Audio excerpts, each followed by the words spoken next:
Kind of has to, right? Call the box office at 77136 And they've been doing for good today's with that. performances at the showroom and the Grandview Lounge. When you're ready for your favorite cocktail, stop in and unwind at one of our 7 specialty lounges. There's a bar around every corner, because you're in Vegas, baby. South Point Casino has plenty of attractions for the whole family. Catch a movie. Our 16-screen movie theater includes 2 XD Extreme screens for the ultimate in viewing, sound, and luxury. After the show, treat the family to a variety of treats at our old-fashioned ice cream parlor, Kate's Corner. We scoop up a variety of creamy concoctions, including smoothies, hand-dipped cones, milkshakes, malts, sodas, and sundaes. At Kate's, there's something for everyone. And if you've still got time to spare, our bowling center might be right up your alley. Voted Best of Las Vegas, it's a great place for friends and family fun. 64 lanes, a pro shop, snack bar, and arcade. And while the kids are bowling, you can play slots and sip on a drink in the Alley Cat Lounge while overlooking the lanes. For our more serious and professional bowlers, the South Point is also home to a separate tournament bowling plaza.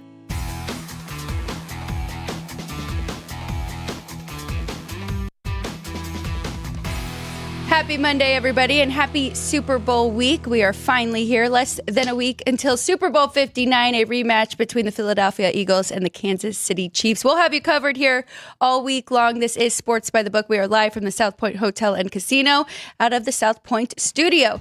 On Sports by the Book, we will cover today's action, so we still have a lot of other sports going on. We'll talk about college basketball, one NHL game, and a little bit of NBA. A lot of news here. It's been very busy before the trade deadline for both NBA and NHL. So we'll have you covered on all of that and what it means to the line and the markets.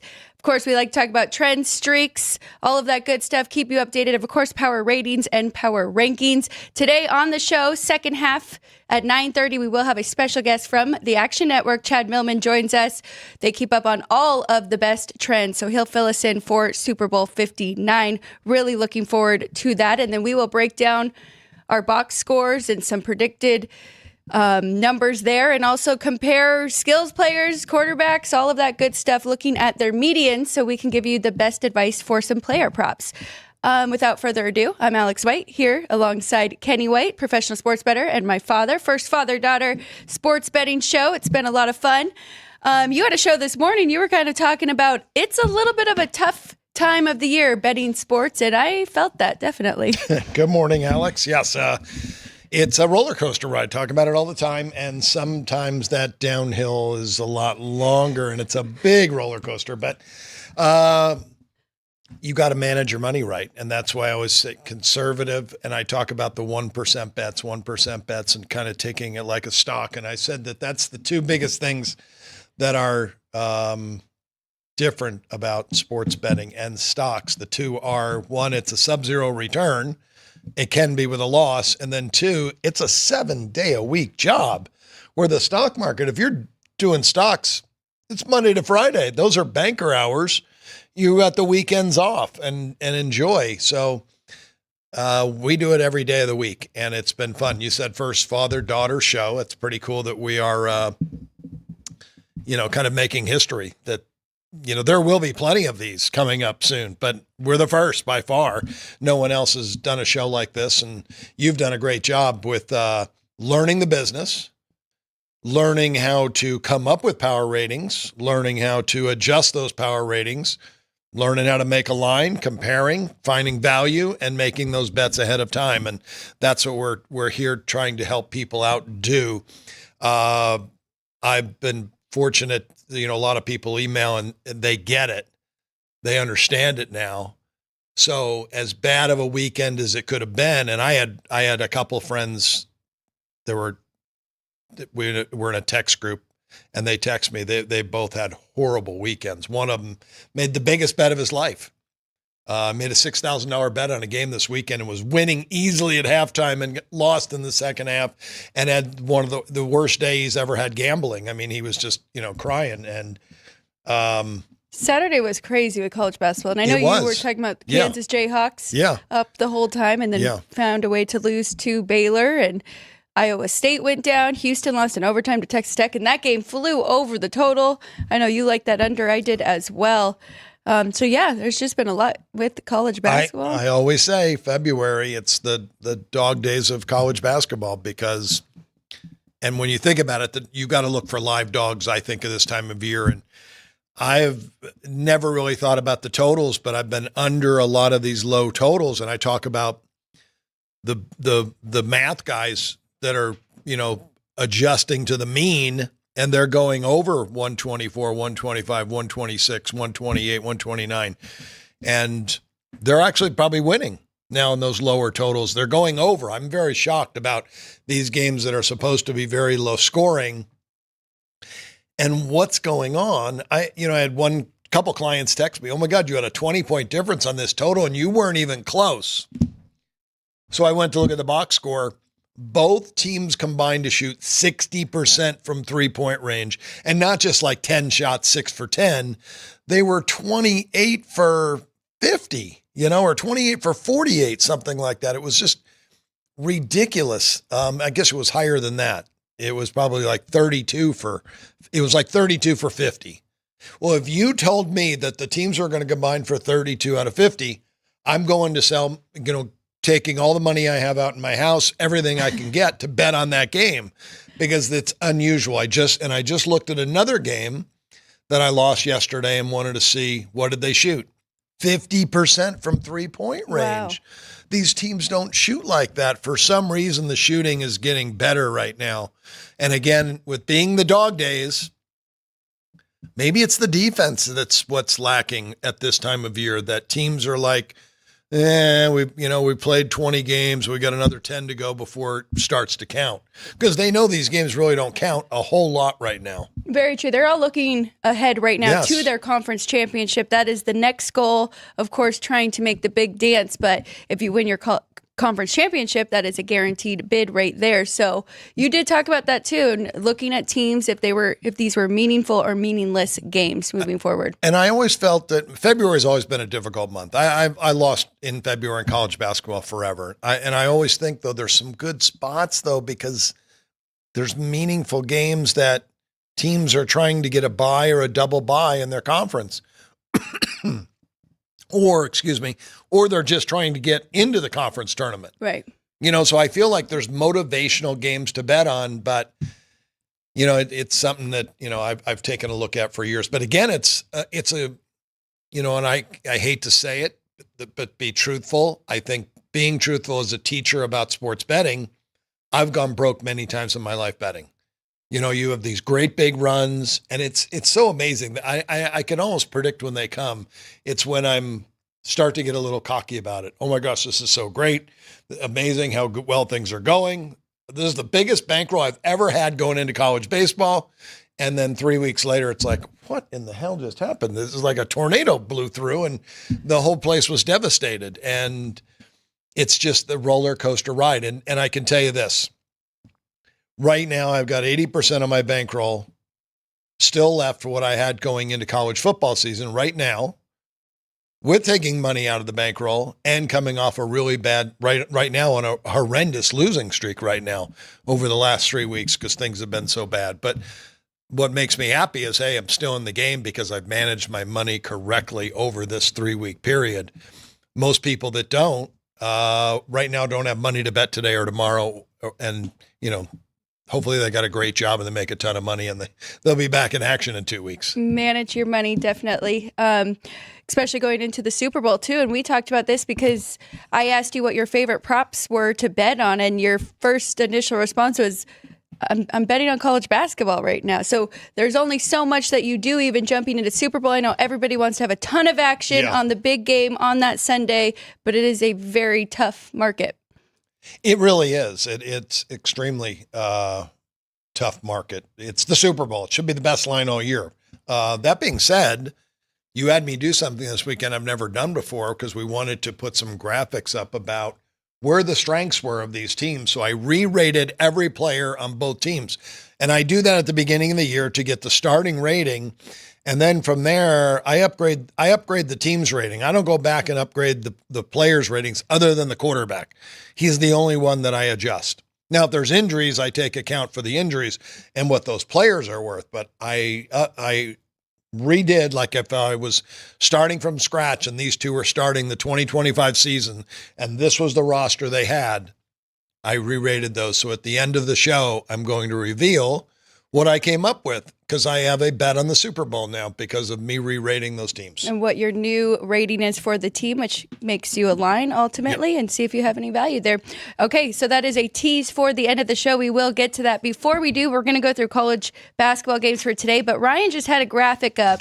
I want to throw that futures graphic up one more time, and then I do want to talk about the SEC versus the field because Vinny came in Saturday or Sunday and told us they did take a big bet on the field, so that has moved a little bit. But you gave out Purdue last week. I jumped in. I took a little bit at that 60-1, and now Purdue has been bet on throughout the weekend. They are down to 35-1 here at the South Point. So if you're going to jump in on the Boilermakers as well, shop around. You could probably get a better number, which is very important when you're taking these. But looking at the other ones, Florida down 12-1. I think they were 14-1 last week. Alabama sitting there still at 14-1. Kansas 25-1. So not a lot of movement, but I did think that was pretty interesting. Purdue seems to be being bet on right now. When you do your homework, you can find the team that has some value. And that's, I put a lot of work into it. I put a lot of time into going over that information and going through each team and looking at the players. And, when I went back and saw, I've got individual player ratings on all of these players. And I went back and I was like, wow, Purdue's got two guys that are studs. This is a really good basketball team. And the numbers match. So now this number is probably about right where they should be. Oh yeah. I would say so. Now, if you went through and you went to other books that gave you pretty decent numbers, and we know a few of them around town, and we like the Westgate too, and you went through their numbers, you'd probably find a few other teams that you thought were priced wrong. You could go through each one, and be nice to have a screen that does that. Don Best talked about having that years ago, or I talked to Don Best about having that, and I was trying to develop that when I was at LVSC in 2003, 2004, and we had our own sports screen that the books used. I was talking to my programmers about developing that future page so that everyone could see everyone's futures. And then the company was sold. I moved on. I went to Don Best, and then I tried to get Don Best to do it. That would be a great screen to have, to be able to see everybody's futures. Your screen is very nice too. At least you get to see some injuries. So they're definitely evolving over the years. But really quick, Ryan, do we have the updated for SEC versus the field, or we could have that for the second half or by the end of the show? But let's go. When I did the numbers, I crunched the numbers on that, and I came up with that the field had a 60% chance of winning the tournament. The SEC had a 40%. I thought it was the right number. Yeah. But I got it, most of the time you're going to get money when you've got a greater number of teams. Right. But again, I came down to six teams, I think, in the SEC that had a shot at winning. And I broke it down to maybe 10 teams that had a shot that were not in the SEC. So it matches up. Now that you have the field, you have 340 teams to 20, but it really isn't. It really isn't that way. You have 14 teams or 12 teams, maybe 10. I should go down to 10. Whoever bet the field has 10 teams to 6. I'm hoping that more money comes in and we can get a really good price and take a little bit on that SEC, even though I do have Bama now. But I mean, Auburn, Bama, Tennessee, Florida, even. You even brought Auburn up Florida. and Florida. Yeah. Well, you mentioned they went down from 14-1 to 12-1. They are my next best bet. And, betting Purdue at 60-1, I did bet Florida at 14-1. But I bet a little bit more in Florida at 14-1 because the payoff isn't as high. But I do believe Florida has a better chance of winning the championship than Purdue does. They're coming off a tough loss too. So we'll find some angles this week, just situational spots and kind of bounce back. I know there's one today with TJ Otzelberger's Cyclones that had a terrible outing the other day and lost at home to Kansas State. They are in action today. So curious to see where your line goes and if we can find something there. But let's go ahead. Kansas State give up 60 in the second half to Baylor too. They're off a brutal loss. Kansas, yeah. Both Both. teams off a bad loss. Yes. So let's go down this list right here. And oh, yeah, you're right. So both of them do. And they're playing each other. So here we go. Using South Point's numbers here, we've got Pittsburgh 13, 131. There's revenge here. They haven't played this year, but they played last year at Virginia. And Pittsburgh won the game. They won 74-63. So I adjusted my 13 down to 10.5. Still no play. My total is right on the number. Virginia is going to play slow. Both these teams play great defense, but Pittsburgh's got a very solid offensive team. They're very, very good. They score the basketball. I have really no play here. Pittsburgh coming off a higher scoring game where they lost by 1 to Virginia Tech, 75-74. I don't know if that helps us with being able to go with the under or not. But. Well, Virginia comes off a heartbreaking loss to their biggest rival, too. That's, they may have revenge here, but losing that game at home and now traveling in a short period of time, they may not be prepared for this. Depends on, can their coach, who's a brand new head coach, get their heads right and get them ready for this game. If not, Pittsburgh probably blows them out. Pittsburgh's looking to be pretty good, right? They should be a bubble team. Pittsburgh's coming off a loss, and they've been great at home. And Virginia struggles on the road, 1-5 straight up, 2-4 ATS. Where Pittsburgh 8-4 ATS in their home games. Virginia on the road, 5-1 to the over. Pittsburgh 7-3 to the over. Kind of looks like, even though I make an adjustment for that revenge factor, this looks like a correlated parlay. Pittsburgh to the over. Okay. Let's go to College of Charleston, 3.5 on the road against William and Mary, 166.5. College of Charleston won both games last year. First meeting this year, I have College of Charleston 3.5, 169. Both teams love to run. Both teams' offense better than their defense, especially William and Mary. They don't play defense, so there should be a lot of scoring in this game. But again, the books put up the right total. I think. It's right there. There's really no value in that, especially when you look home and away. Both teams actually have under trends home and away. Charleston on the road, 5-2 under. William and Mary, 4-3 under at home. What do you want to do in this next one? Contrast of styles here. UAB 2.5 at home against North Texas, 136.5. Boy, is it ever. North Texas won the first meeting 78-75, high scoring game. So that game was played at UAB's pace. North Texas was not afraid to run with them, looks like. They're the better team and the far better defensive team, North Texas is. Yep. I made this game UAB 1.5, 135. So my numbers are so close. I don't have a big enough difference to make a play on this game. I think you need to dig a little deeper and look into the American Athletic Conference and see what the standings are and how these teams set up. Both are having winning seasons. North Texas 14-5, UAB 12-9. But I don't have their conference records, and you need to look and see who needs the game. If one both team are 7-2. Oh, that's a big game. Yeah.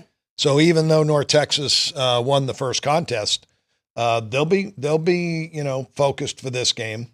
Looking up at Memphis, who is 8-1, but both of them are next on that one. I will tell you though, it was bet to a play for you, and I know you don't like that because it looks like it opened closer to your number about Which pick. One? It looks like UAB opened around pick. Oh yeah. So the bettors like UAB, and that kind of puts you on that play. Yeah, the bettors are betting UAB up to 2.5. Wow, that's a lot of money for Alabama Birmingham. The Blazers.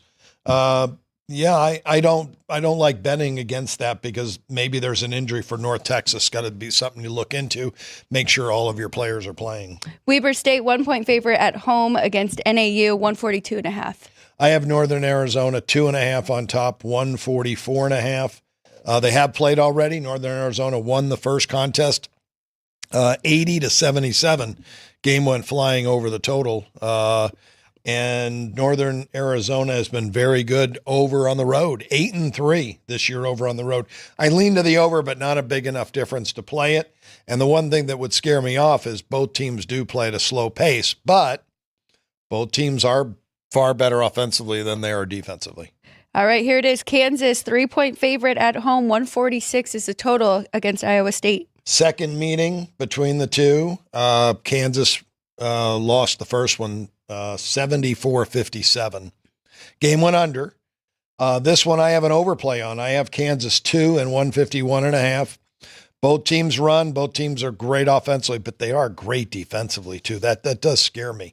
And Kansas at home this year has turned around. As I said, for years, they were a great over team at home. This year, 9-4 under in their home games. Iowa State is over on the road, 4-2. It'll be really interesting. This should be a really good game. Might be able to jump in on the total if we can kind of see how these coaches want to play coming off of those bad losses. Maybe they let them shoot, but maybe they make them lock down and play better defense.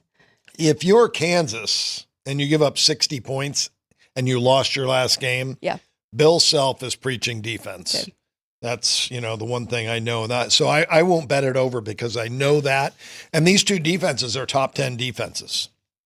So nothing there in that one, but should be a great game to watch. Northern Colorado 1.5 on the road against Idaho State, 145.5. I have them 2 and 146.5. So no real trends to talk about, and the kind of conflicting styles. Northern Colorado runs. Idaho State plays very slow. Going to the extra games, we will go through these pretty quickly, but we got Colgate 4, 142.5. I have 3 and 143.5, so no play there. They've already played this year. Colgate won the game 67-62. Alabama State 1.5 on the road, 144. I have Pick and 135, so my number says under. Alabama State likes to run. Florida A&M, horrible offensive team. No trends. Let me see if there's home and away. There is on the road. Alabama State is 7-4 to the under in their road games, but they're a bad road team. They are 3-8 ATS on the road this year, Alabama State. Did you say 135 was the difference? I made it 135, 9-point difference. Wow. Okay. So I'm going to play it again, but very small, 1% play. McNeese State 16 at home, 141.5. There's revenge here. Incarnate lost both games last year, so I adjusted down to 11.5, and I'm taking the points. It was 17 earlier this morning. Now it's down to 16, so somebody else agrees with me. And my total says over, and I have a big difference in the over, 12 points, but Incarnate plays very, very slow. Now, both teams do trend over in this spot. Incarnate 6-4 over on the road. McNeese 3-2 over at home. I guess the over comes from how good McNeese is offensively and how bad Incarnate is defensively on the road, but I'm taking the points. So I want them to stay fairly close. And their offense is good. Incarnate's offense is way better than their defense. So maybe it is an overplay. Bethune-Cookman 7 at home, 145. I have 5 and 137. Wow. So there's been over money in this game, and it's probably because it's A&M. They run. They're one of the fastest teams in the country, but these two offenses are terrible. And Bethune-Cookman plays very, very good defense. So my numbers say under, but it was actually bet into a play, so I'll pass. All right, we've got Southeastern Louisiana 3.5, 136.5 against Lamar. I made it 3 and 128. Definitely like it under. Both teams have trended under for the year. Lamar 11-7 under. Southeast Louisiana 12-7 under. Lamar is 6-4 under in their road games. Lamar is far better defensively. Both teams are far better defensively than they are on the offensive end. All right, he's writing it down. He likes that under a lot, under 136.5. Let's go to Norfolk State 10 and 145.5. I have 9 and 146.5 for time saving. We can just pass to the next one. Southern 7, 138.5. There's revenge here. Jackson State lost the only meeting last year at home. These are big rivals, Jackson State and Southern. I adjust to 4. You want to give me 7 with the dog in a rivalry situation with revenge. I love it. So, yeah, give me Jackson State. My total is right there. Nicholls State 7.5, 143.5. Another revenge game. I adjust this down to Nicholls State 4.5. I'm taking it was 8. So these past 2 games, the professional bettors that are also betting this have come on the same side as I have. They're betting Houston Christian here, and they bet Jackson State the game before that. So, yeah, I'm on Houston Christian plus the points. The total's right there. Back-to-back dogs there in a rival situation. So I like it as well. Stephen F. Austin, 8, 138. Wow. This number was 4 last night, but there was early money for Stephen F. Austin. I didn't know it got to 8. I made the game 5.5. Wow. No play, and the total I have 133.5. It's right there. Delaware State 5, 157.5. I have 2.5, 157. Both teams love to run, so it will be an up-tempo game and really poor defenses. Morgan State's a very good offensive team, much better than their defense. So I might be interested in taking a look at that and even taking 5 with Morgan State. We've got Northwestern State 1, 141. I have Rio Grande Valley 2, 145, conflicting styles. Rio Grande Valley plays up-tempo, and Northwestern State plays extremely slow. We'll see who wins that battle. I think that it'll probably end up being Northwestern State. The home team I always like to lean to winning that tempo battle, so I'll pass that total. This next one is basically a pick-em as well. South Carolina State is 1 on the road, 154 against Howard. I have South Carolina State 1.5 and 160.5. I lean to the over. When I look to the right of my sheet, it's mainly all in blue. Howard is a far better offensive team than they are a defensive team. And I think that helps get me over this total. So I'm definitely over there, Howard and South Carolina State. Over 154 in that one. Just 3 more here. Texas A&M CC minus 7.5, 141. Corpus Christi, I have 8 and 153.5. One of my bigger differences on the total.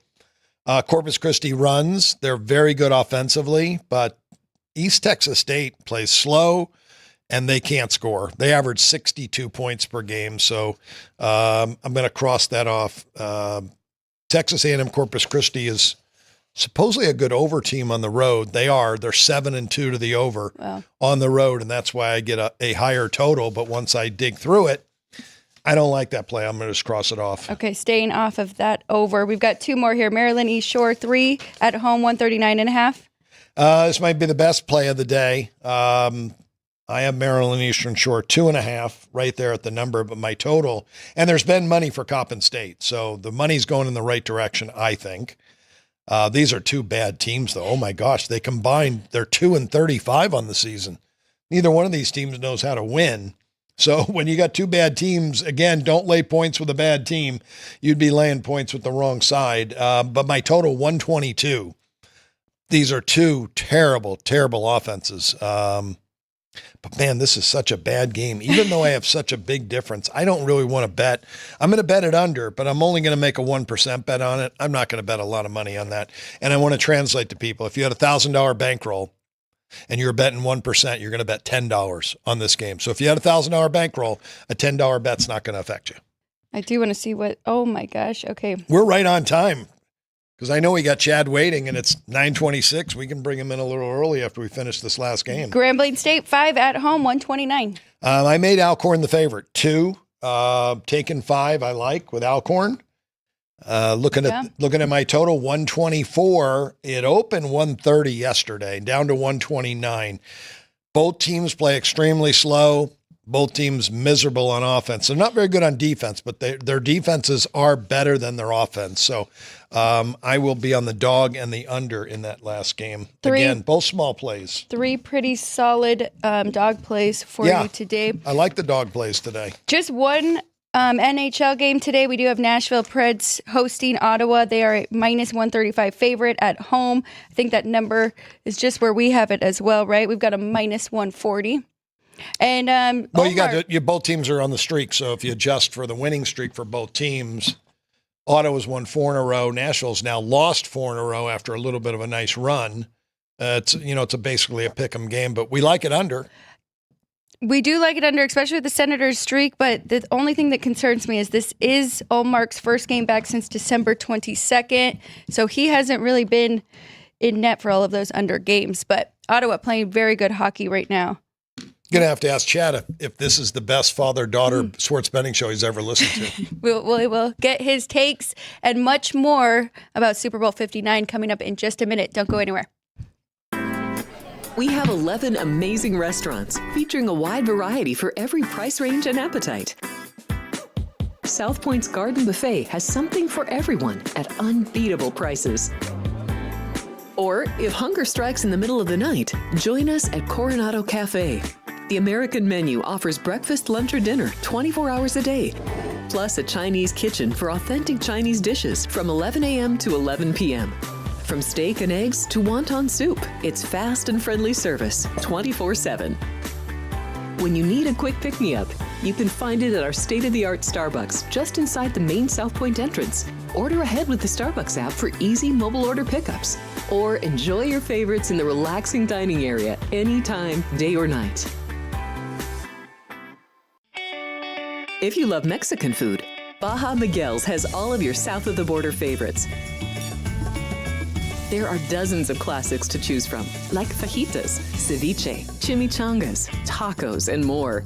And for spirit lovers, Baja's colorful non-smoking tequila bar is right outside.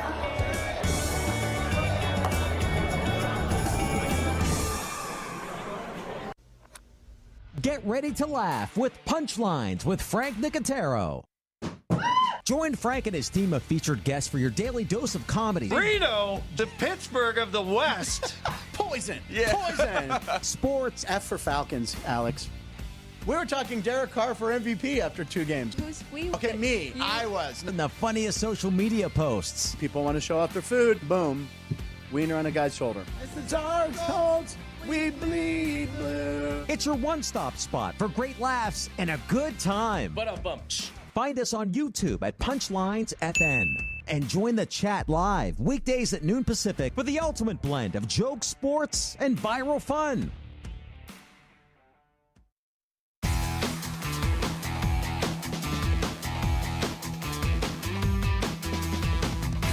Welcome back, everybody. Thank you so much for joining us. This is Sports by the Book. We are live from the South Point studio. I'm Alex White alongside Kenny White. We will bring in our guest very shortly here. It's kind of a full circle moment because one of our first father-daughter shows to kick off the football season, Chris Andrews had set up a couple guests for us. And I told you we have somebody from Action Network coming up, and you were very excited to find out that it was Chad Millman from Action Network and also host of the favorite sports betting podcast. So now we bring him in again, kind of wrap up the season and get us ready for Super Bowl 59. Chad, how are you? How did football season treat you? Well, it was fine. It's great to be back with you guys. I loved doing the show to kick off the year. Look, if you're an underdog bettor in this NFL season, then you were having a hard time finding your spots. We've had a little more luck in the playoffs, which has been nice, but also finding a couple spots where, you know, it's probably a good idea to bet the favorites. But man, this was a crazy, crazy year. I liked how a couple of the publicly traded operators had to make announcements on their earnings calls that they were going to be a few $100 million short on their revenue projections because of what they call customer-friendly outcomes, because the favorites were winning at such an extraordinary clip. So, you know, it was a little bit challenging sometimes. Well, and that's across the board. I mean, it's not like if it's one book it's happening to. It happened to everyone. I had you talked to so many squares in your time, and everybody in October was winning. I talked to two people who hit 10-team parlays in the same weekend. The odds of that happening, for me to talk to two different people that both hit 10-teamers is crazy. And they were both just $5 bets, so they didn't kill the book. But I don't know how many 10-teamers hit in October, but it was ridiculous. It was insane. It was totally insane. And, you know, it's funny, Kenny, I'm sure you've read Billy Walters' book, The Gambler, which is great. And, you know, he's obviously such a legend. And he's got this section of the book where he breaks down sort of the percentage chance of winning a parlay versus a straight bet and the decrease in opportunity to win just a 2-team parlay is like a third of the chance of winning a straight bet. And you got people out there, because every favorite was cashing, you know, winning 10-team parlays. It was pretty insane. I will say, when I was listening before we went to the break and I was listening to Kenny go through the college basketball games, I could have listened to that all day, hearing the difference between what his number was on the sides, what his number was on the total, what percentage bet that was going to be for him, thinking about how to manage your bankroll. I think that stuff's outstanding.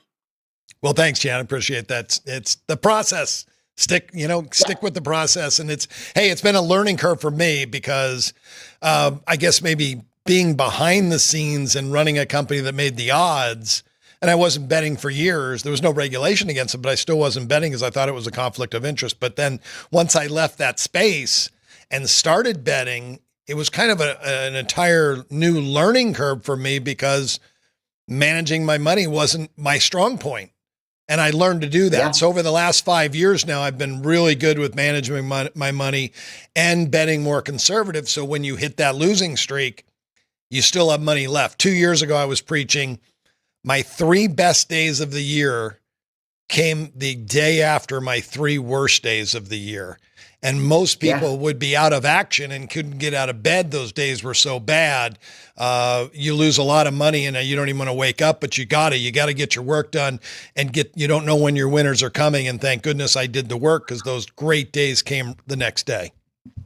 Yeah, you can't chase. It's like the number one rule, managing the bankroll. You can't chase. It's so important.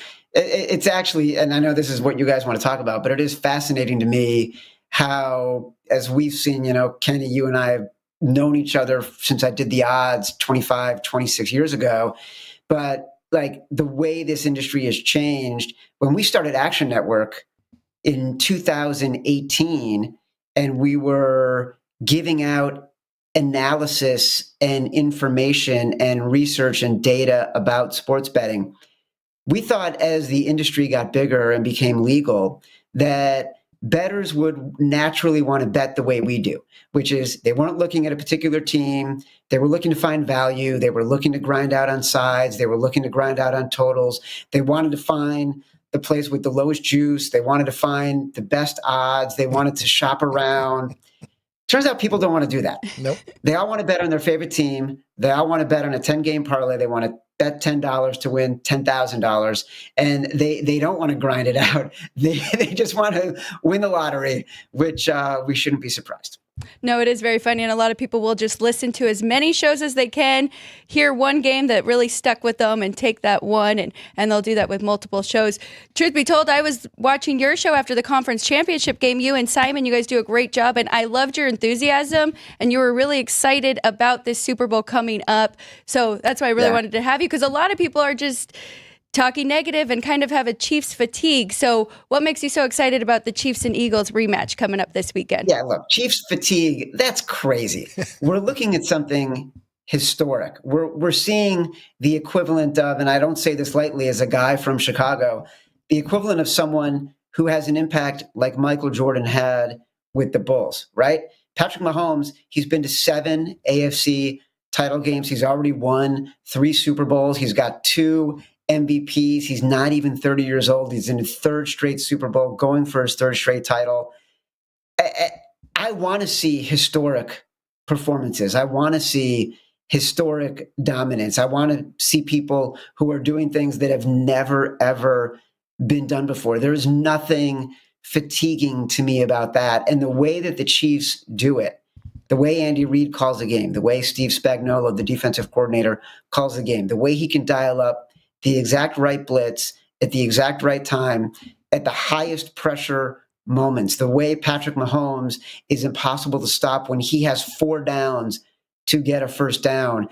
Those things are magical. Like I was watching the game, with my kid, my younger son who's 18, the older one's in college and the younger one is a senior in high school. And we were watching the game and we were watching Patrick Mahomes against the Bills. And I'm like, we're just witnessing something that is so profoundly brilliant that cannot be replicated.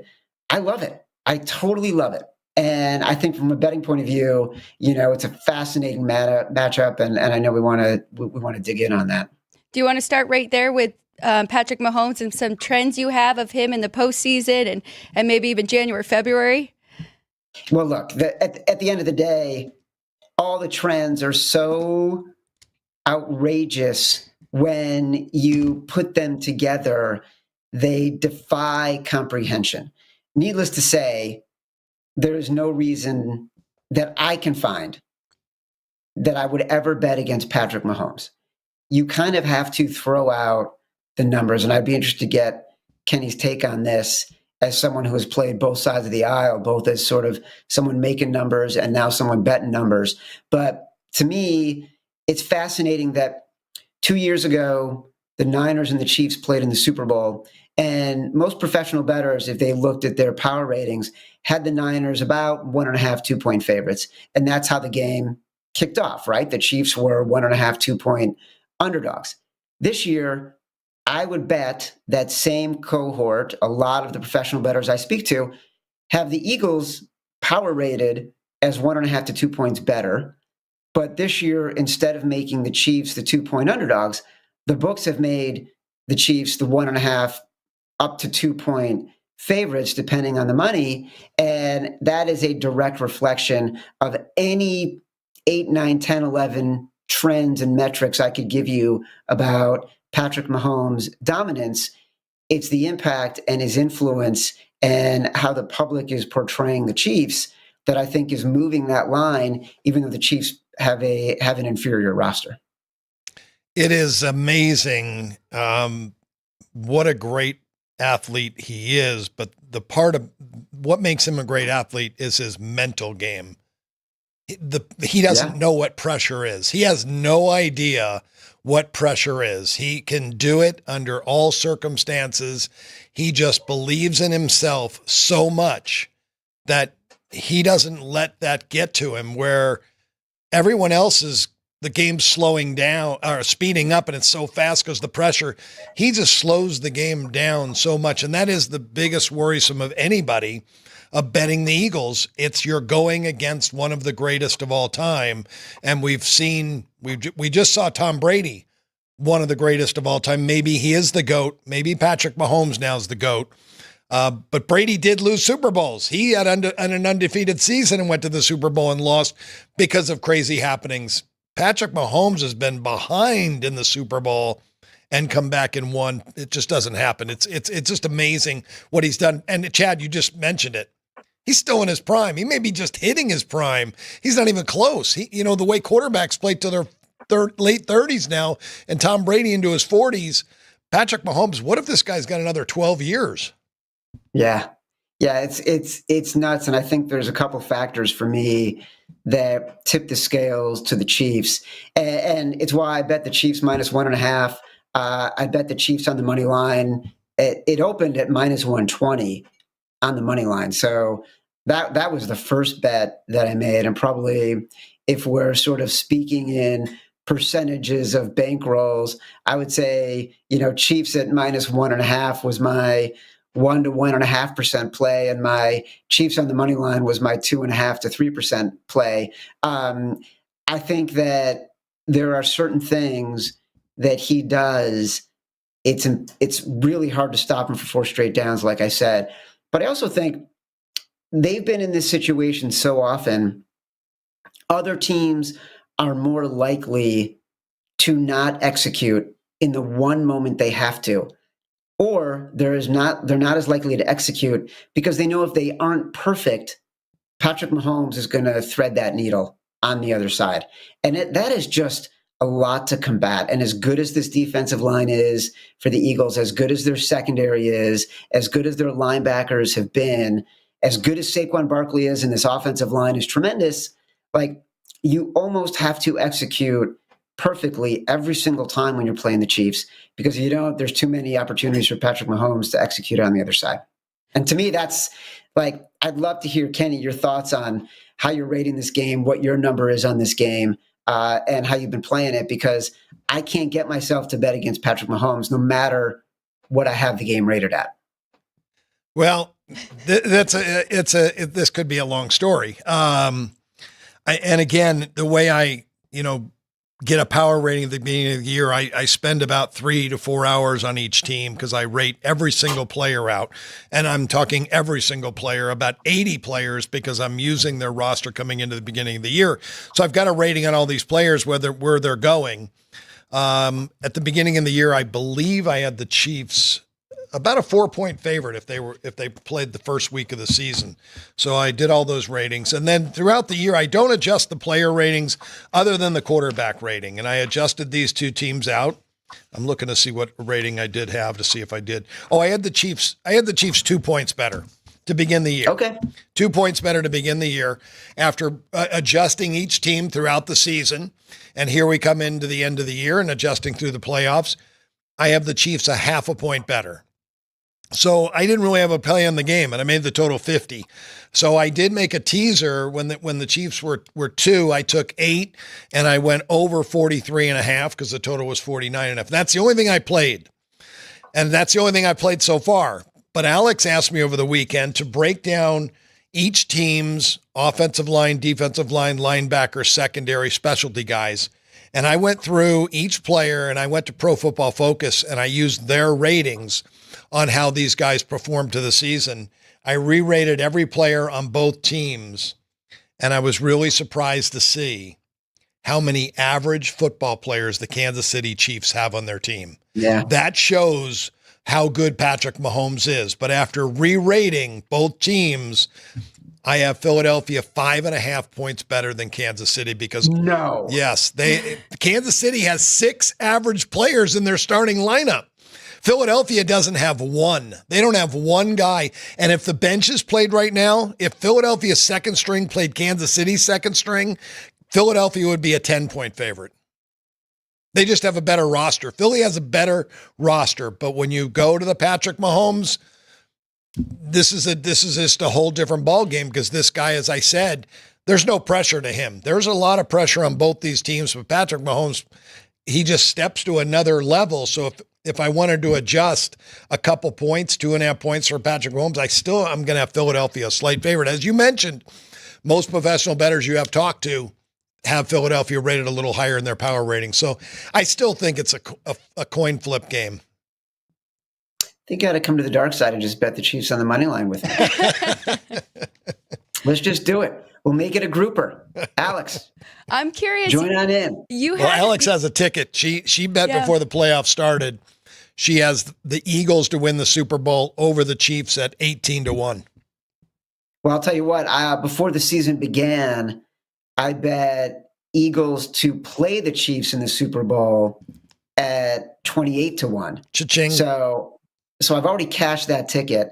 My co-host on the favorites, Simon Hunter, he bet at 55-1 the Chiefs to beat the Eagles before the season began. Yeah, Alex was on Scott Pritchard's show here in Vegas, and Scott has the exact same ticket. I think he bet $5,000 on that ticket. It's looking to cash a couple $100,000 if that happens. Not bad. Insane. How did you guys come up and know that you were going to take the Eagles and the Chiefs so early on? Well, I do. I think Simon, he makes a couple of futures bets, and he was on the Eagles and the Chiefs from the beginning. He felt like the Eagles were going to be better this year based on the coaching. Last year was a down year off the Super Bowl loss.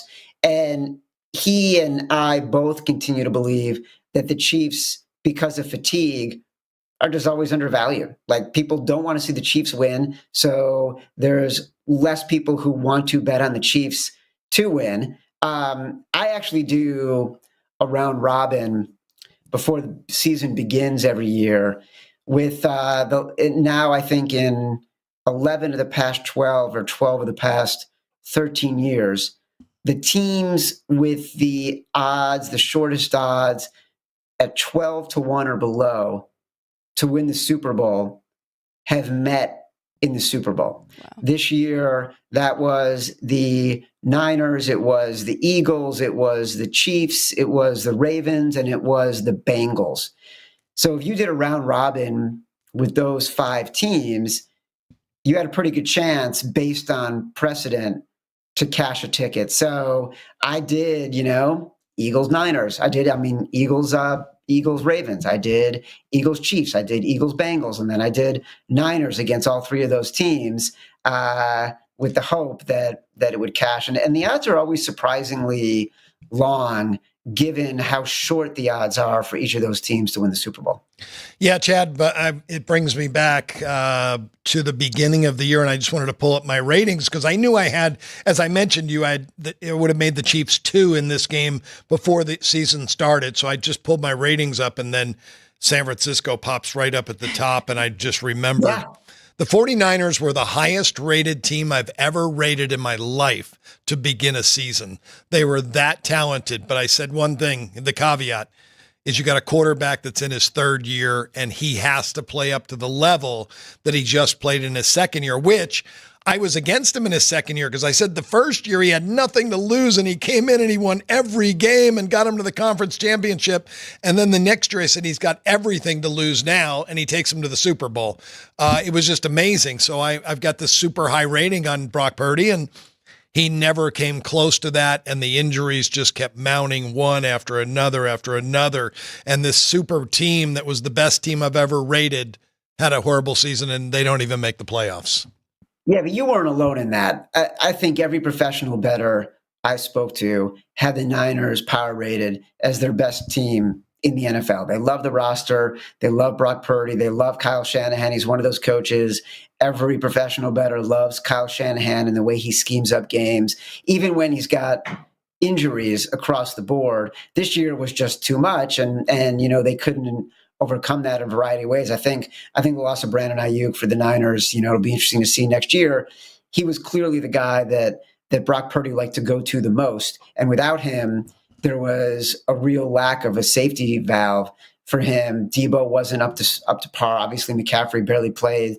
Trent Williams was out a lot. So the guys who they really need to make the game go, they were missing. So you weren't alone in thinking the Niners had the inside track. I love what you said. You said one of my favorite words, round robin. I've been a round robin bettor my entire life.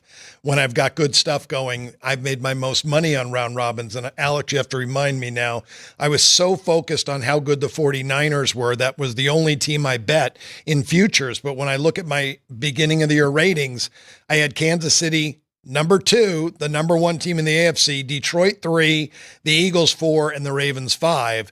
And if I would have just round robin those 5 teams, I'd be sitting here talking about having a ticket on, Eagles over the Chiefs over the Eagles, or we both would have. So remind me of that next year. That's really interesting too. And I forgot. This has happened 12-1 and lower odds, right? Yeah, 12 to 1 or lower. I forgot the Lions were in that round robin as well. So I had a ticket on them against the Ravens and the Chiefs and the Bengals as well. The Bengals were an interesting play last year, right? I think in around this time last year, maybe right after the Super Bowl, the Bengals were 20 to 1 and we all got really high on them. We thought they were undervalued because of the Joe Burrow injuries and he was going to be coming back. And so they were a team that I probably invested in most in futures. So that was disappointing. It ate into a little bit of my round robin profit. Joe Burrow did not disappoint, though. I mean, there's that defense, and they almost found a way in the playoffs. Yes, it was the defense and probably a little bit of the coaching that did them in. So I think we're all on the same page here. The Eagles are slightly better power rated, maybe 1.5 points, but it's Patrick Mahomes on the other side. Are you doing anything with the total here, sitting at 49? I'm not right now. If I was going to play it, I would have played the under when it was at 50.5. It opened at 50.5. It's come down. If we get some crazy public enthusiasm as we get closer to the game on Sunday and it creeps back up, I might play the under. But Super Bowls are so weird. As consistent as the Patriots, as the Chiefs have been in terms of low totals in the second half, and Andy Reid really liking to slow it down and control the clock in the second half. Super Bowls are just so weird, and there's so much craziness as you get into the fourth quarter. I'm wary of betting the total in this game. I've got some correlated props, with I bet Patrick Mahomes under 36.5 pass attempts. I bet Dallas Goedert sort of in an escalation. I bet him over 4.5, 5.5, and 6.5 receptions. Things like that where I'm looking to see where do I think the value is on some props correlated to how I think the game is going to go. Yeah, that Kansas City Chiefs, it's amazing you bring up the point. Andy Reid took that from Bill Belichick. Bill Belichick said pass to get the lead, run to shorten the game and close it out. And Andy Reid has done that, but he's so much better at doing that at home than he is on the road. His road games, they actually trend over for the Chiefs. So this game being away, you're right. I'm looking under. But then you got these two great quarterbacks, two great offenses, and perfect weather conditions. So it really is. The total is harder for me to get to. Yeah, a lot of reasons to go both ways. Chad, any other trends that you want to leave us with on either side for the Chiefs or the Eagles going into the Super Bowl? Anything with the rematch? I believe it's not good for the team that lost. There are trends on the rematch that basically when there is a rematch, you bet on the team that won the first time. I think that's happened 4 other times, and all 4 times, the coach that won the first one has won the second one. I feel like the Steelers-Cowboys obviously is one of those. The Giants and the Patriots is one of those. So I'd have to dig in. If you give me 1 sec, I can't remember exactly who else might be in it. But definitely, if my eyes wander, it's only because I'm looking for that. Cowboys Bills trend. Cowboys Bills. Yeah. Cowboys Buffalo. Exactly. 4. Nobody's won 3 in a row, but the Bills have lost 4 in a row. It's crazy. Yep. So, Chad, there's another one. I don't know this one if it has any rhyme or reason. I usually think it's common sense to me whether it's a good trend or not. But someone mentioned to me teams that score 40 or more in the conference championship do not do well in the Super Bowl. Yeah, I have that one as well. You basically want to fade those high-flying, high-scoring teams in the Super Bowl. That's totally it. At the end of the day, I could give you so many trends that I'll say back Patrick Mahomes and fade the Philadelphia Eagles. Yeah. And I will be honest, it does worry me a little bit that we're due for some regression. And so as much as I'm talking up the Chiefs, I actually talked about this on the favorites last week. I said, oh my God, we're so invested in the Chiefs. It's making me anxious, not because I'm afraid to bet the Chiefs, but because these trends are almost too much to be true, right? Like Patrick Mahomes has played 18 games at home or on a neutral field in January and February. He's 16-2 straight up. His only losses, Joe Burrow and Tom Brady. If you add in November, December, 44-6 straight up. In just the playoffs, he's been an underdog or a favorite under a field goal 8 times, 8-0 straight up against the spread.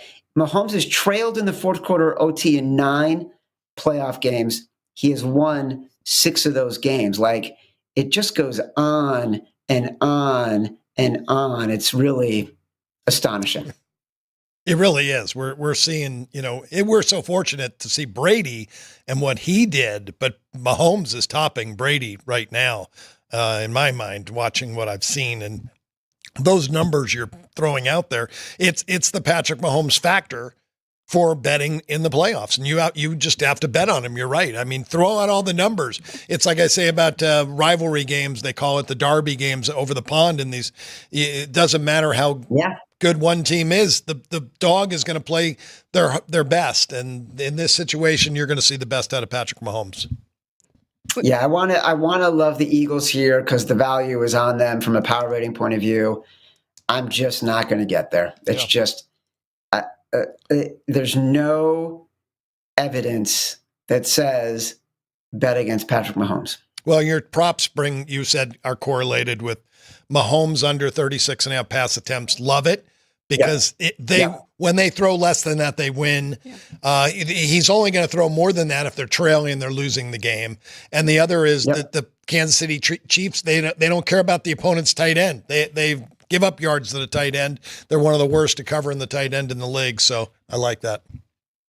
Yep. Very good. Chad, we appreciate you so much. If anybody who is watching wants the full breakdown on all of those great numbers, make sure you go and check out The Favorites Pod. You can follow them on X as well at The Favorites Pod or the Favorites Sports Betting Podcast on YouTube. Chad Millman from the Action Network, we appreciate you. We'll see you soon, and good luck this weekend on the Super Bowl bets. Great to be with you guys. Thanks for having me on again. Congrats on all the success this year. Thank you so much. I think that's it for us for today. Anything else that you want to hit on before we... we need to do a whiteboard. So maybe we should, throw need to do our whiteboard bets. The last one I filled out wasn't greatest, but it was 3-3. So not bad. I'll take a 3-3 in a bad week. It's been tough to beat the book. I was 3-3 Saturday, 1-3 yesterday after a pretty brutal day, especially Ohio State had that game the entire time and did not cover the 6.5. But we have to take a 1-minute break so we can get our whiteboards ready to go for you and give you our best bets for the day. So 1 minute, we'll be right back here on Sports by the Book.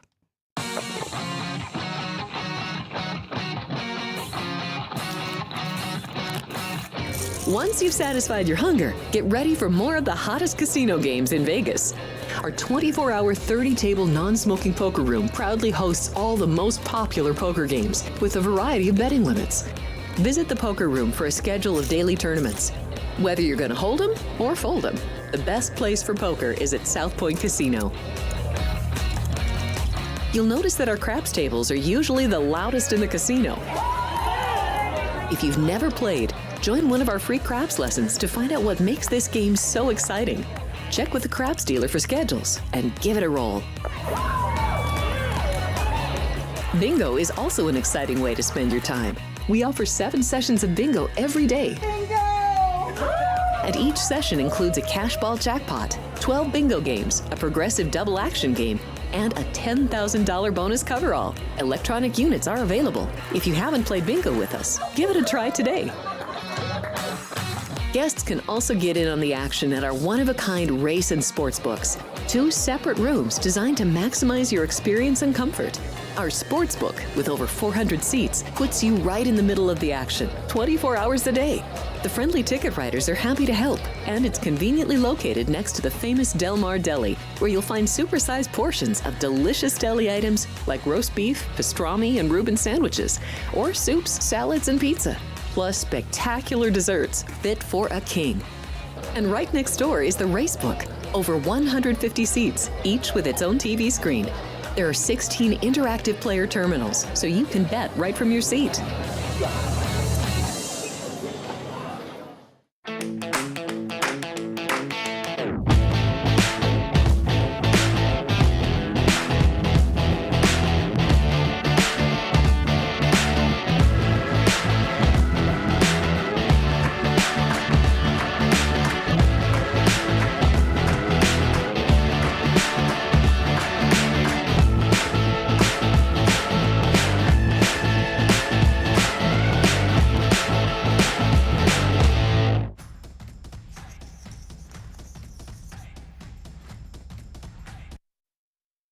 Welcome back, everybody. It is time for our whiteboard plays of the day. I will get us started since I just have 2, going a little bit conservative here today with just college basketball. So South Carolina State over 154.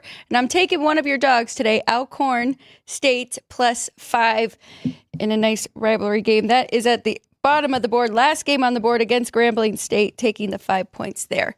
So there are my plays of the day. And now... That was a very good one. I forgot I had Alcorn State. I had found 3 that I really liked, and don't forget the dog of the day and punchlines. Lamar, Southeast Louisiana under. I think that's a very strong under 136.5. Incarnate Word +17.5. And then my last dog was Houston Christian +7.5. So my 3 plays for the whiteboard today. And then don't forget, my dog of the day on punchlines. I think that may be my best play of the day. And that will be at 12:50. Remember, you have to go to a different YouTube channel, Punchlines FN. You will find us there. Starts at 12 p.m. with Frank Nicotero and myself for today. Thank you to everybody in the chat. JR, I do want to read his comment. He did say Cincinnati's the best college basketball team for unders right now, 18-3. So we appreciate that. Somebody would like to know your thoughts on Iowa's women's college basketball beating USC. Wow. Yeah. they did a really good job. They were fired up. It was, Caitlin Clark. It was 2-2, February 2nd. She was number 22. Also, Asia Wilson had her jersey retired. That's right. By South Carolina, number 22. Two of the greatest players in college history, both at number 22. They were fired up, ready to play. They went out to an 18-1 lead. Iowa did over USC. USC made a great comeback in the game, and it was a great game for me. Great game for me because I bet over in the game. I thought it was going to be very high scoring. Didn't bet the side, but when I saw it was 18-1, I knew the best team in the country was going to come back, and I took 7.5 with USC in play. And USC took the lead late in the third. Iowa just did a great job. They went into a zone defense, and it completely threw USC off. Wow. They couldn't get Juju into the game as much as they wanted to. And she still had 28 points and had a great game, but they really threw something at USC they weren't expecting, I don't think. I didn't watch early. Maybe they played the zone the entire game. But as I watched the fourth quarter, USC could not do anything with the zone. Anyway, it came down to the last second of the game. Juju made a steal and went in for a layup at the buzzer to cover my side and cover the total by a half. Wow. So I won the total and the side in that game. That was like my highlight of my day. So great win for Iowa. They're probably going to have a huge letdown their next game.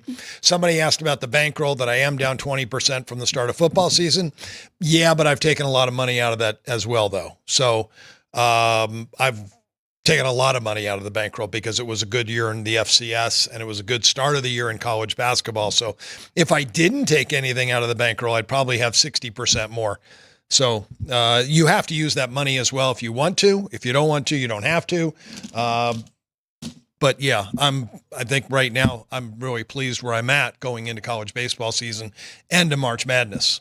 And then Tommy Dimes actually chimed in on his money management strategy, and he keeps it to betting less games per week. So anything that does work for you. Shout out to everybody else in the chat with Vicarious Vegas, Bob, Dean, Damien, and Larry Sports Talk, and Vince, of course. And then, Chi-Town 65 was the one who did ask about that. So welcome as well. If you're not in the chat, please subscribe and jump in. We appreciate hearing from you guys all of the time. Another thank you to Chad Millman for joining us today. That was a lot of fun, just having you guys kind of talk about the Super Bowl, where you were, and talk about both teams. If you hadn't done that over the weekend, it would have just kind of been a Chiefs love fest, though. Yeah, it really would have. It probably would have. But I looking at the rosters for both these teams, the Eagles have the better roster. When you break down the skill players, who's the best running back in the game? Saquon Barkley. It's not even close. Not even close. Kareem Hunt was a cast-off. Derrick Henry is kind of close, but in the game. In this game. Okay. In I this thought you meant game. the league. Sorry. Yes. No, in the league, yeah, Derrick Henry's close, but Saquon's the best in the business. Yes, and he is. And then you got AJ Brown and Devonta Smith. No one on the Chiefs is that good. DeAndre Hopkins has been their best receiver all year, and he's played rather average. They lost their best player, Rashid Rice. He was their number one target. He was their best. He was their most skilled receiver. Hopkins is really good, and Hollywood Brown's really good. However, they don't come close to being A.J. Brown or Devonta Smith. And then you look at the offensive line.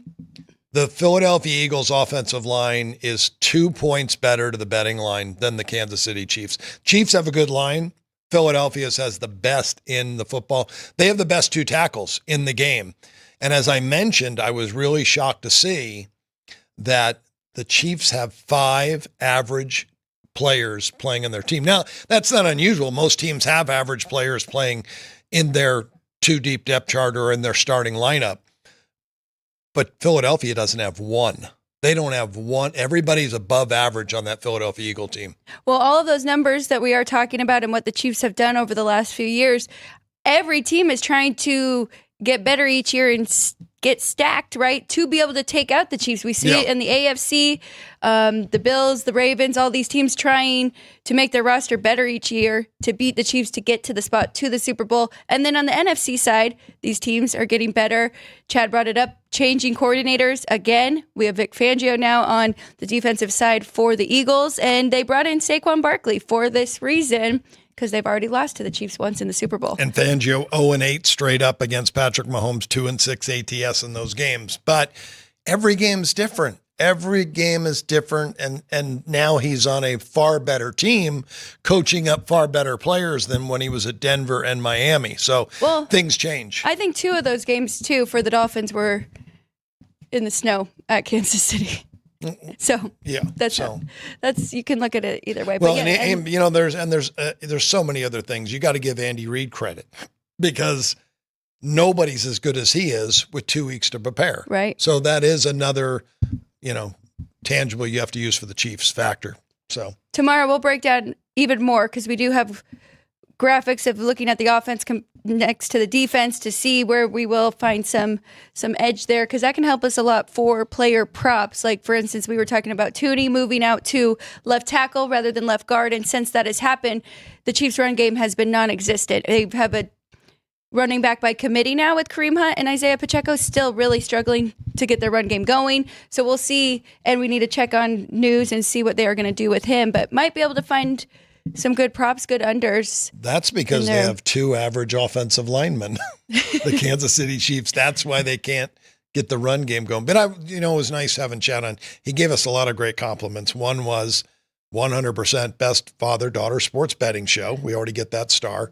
We should get a star on the Hollywood Walk of Fame for that. And then the other is he loved the rundown of hearing the numbers and what I made them to what the line is. And I always like that rapid fire. I think that's really good because people want information as quick as possible. They don't want the BS all the time. Well, and that's why your sheets are very, very beneficial, because you can go right down there and you've got trends, style of play, all of that right there at our fingertips. So yes, again, special thank you to Chad for being our guest today. Tomorrow, we have another special guest. We have Sammy P joining us from BetQL. He will break down the Super Bowl with us and give us his thoughts and any of his best prop bets. Today, less than 2 hours, Punchlines FN. No football frenzy tomorrow, but sports by the book. We will be back here tomorrow, 9 a.m. For Kenny White, I'm Alex White. Thank you all for joining. We'll see you again tomorrow morning.